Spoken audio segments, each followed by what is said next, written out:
Evening, folks. It's KT here with Everyday KT number 28. Again, I want to give a shout out to my friends in Texas for the lovely single malt here. Today might be one of the most important episodes of Everyday KT that I have done thus far. Up to this point, it's been what do you wear, how do you wear it, any of that other stuff. You know, what tartan, what's of this, what's of that, you know, that kind of stuff. This one could actually save you more pain or agony or embarrassment than you can possibly imagine. Today we're going to talk about how to sit down in a kilt. So just one second. So before I get going, I'll take suggestions, which volume of Kiltology, to finish up the episode. Alrighty, why is sitting in a kilt such a big deal? So as those of you who wear kilts or skirts, you know very well that if you don't have anything on underneath your kilt, and you could sit on something unpleasant. The best example I can think of so far is one day, many moons ago, I made a brutal and agonizing mistake. I decided to A, go regimental, to B, a football game, C, it was cold, and D, it was aluminum bleachers. E, I really wasn't paying attention when I sat down. Those of you who have been down this road know exactly what I mean. Those of you who do not, here's a visual for you. How many of you, if you've seen the movie The Christmas Story, or A Christmas Story, where that little boy sticks his tongue to the flagpole in the winter and he gets stuck? Well, it wasn't my tongue. Nothing got stuck, but it was cold. So before I even get into how to sit down in a kilt, if you're going anywhere and it's cold outside and you're going to be sitting outside, bring a blanket, a towel, something to sit on beside your kilt, because the kilt alone might not cut it, especially if you're wearing a thinner, lightweight kilt or a utility style kilt. You know, you don't want to wind up. Frostbite might be a little extreme, but you know what I'm talking about here. You don't want to get the family jewels cold, and cold metal always sucks on skin, no matter where it is.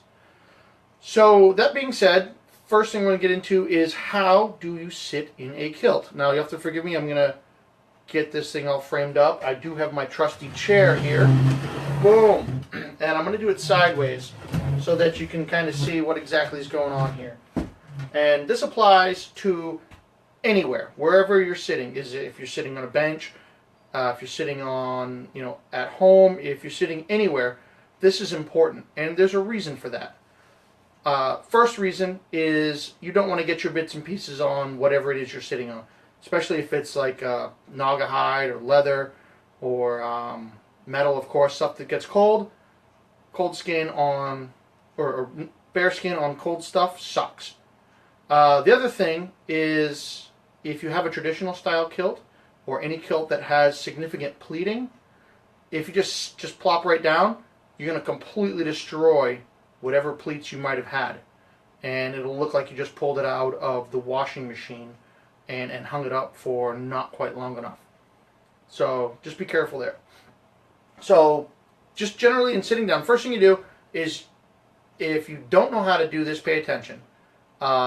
Most women know how to do this. They're taught pretty much just after birth. Guys, not so much. So it's kind of a little tutorial. As you can see here, what you're trying to do is protect the pleats. So you take your hands at about your belt, and you stand just in front of whatever you're sitting on, and you just run your hands down like that. And you want to collect the pleats in your hand and keep them close to your legs so you actually sit on them. Now, if you don't sit on them, you just stand up and correct it. But that's basically what you do. You just start your hands. This is called a fell, where the stitching down the back of your kilt goes. Start at the bottom of that fell and just hold the kilt to the back of your legs, backside, and you just sit down normally.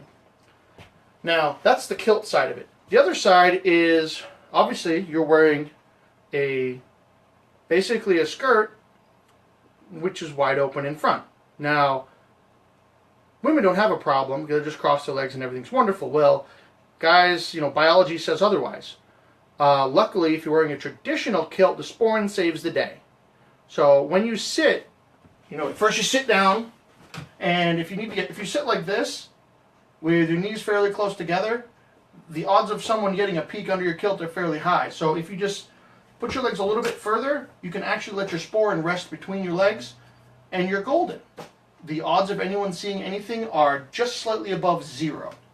So what that does is that allows you to maintain decency, maintain your privacy, be comfortable, because all guys know that that's kind of how we like to sit no matter what. And it keeps your kilt, the kilt pleats in the back, from getting destroyed. So that is all about how... Yes, exactly, Sean, you're right. I'd be violating Facebook's terms of service if I showed you the other way. So that is how you sit in a kilt. If you're wearing a modern kilt, a utility style kilt, exact same thing, but you actually have to push your apron down. What your sporran would do normally, if you're wearing a traditional one, with a utility style kilt, you should actually push your apron down, or else you wind up showing the whole world what you've got under there. And my dog wants to get out, so just bear with me for just a second. So our kiltology for the day is, I believe, volume, let me go look, volume 2 from Carl. So volume 2, this is an old one. Okay, this is actually a good one. As most of you know who are kilted, people like to ask you for stuff and to do things. So today's kiltology out of volume 2 is number 386, for granted. Never, ever start taking a kiltie's kindness and generosity for granted. You have obviously gotten on his good side. You want to stay there. Taking a kiltie for granted and getting pissed when he stops being nice or doing whatever it is you like is a surefire way to really piss him off. You don't want to do that. And remember, guys in kilts throw trees for fun, so just keep that in mind. And the average guy in a kilt, regardless of what he may look like or what he may act like, more often than not is probably one of the kindest, most gentlest guys you'll ever meet. Just like most bikers. So, Carl. So, issue. Yep. Okay. So right there. For some folks, biology obviously takes a hand in what happens when you sit, and if you have shorter arms that don't reach all the way to the bottom of your kilt when you're sitting, what you do is you do this. So you're holding it back, and you just, as you go down, bend further if you can, so that way you'll be able to reach behind and grab as much of that kilt as possible to get it beneath you. So if you can't reach as far down as what I was demonstrating, if you bend over further as you're sitting in that one motion, you'll actually be able to collect more of the kilt in your hands and protect the pleats from being wrecked as you sit down.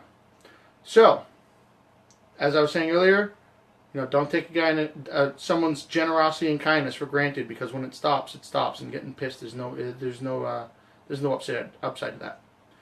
So, if you have questions about this or anything else kilt related, please leave me a comment.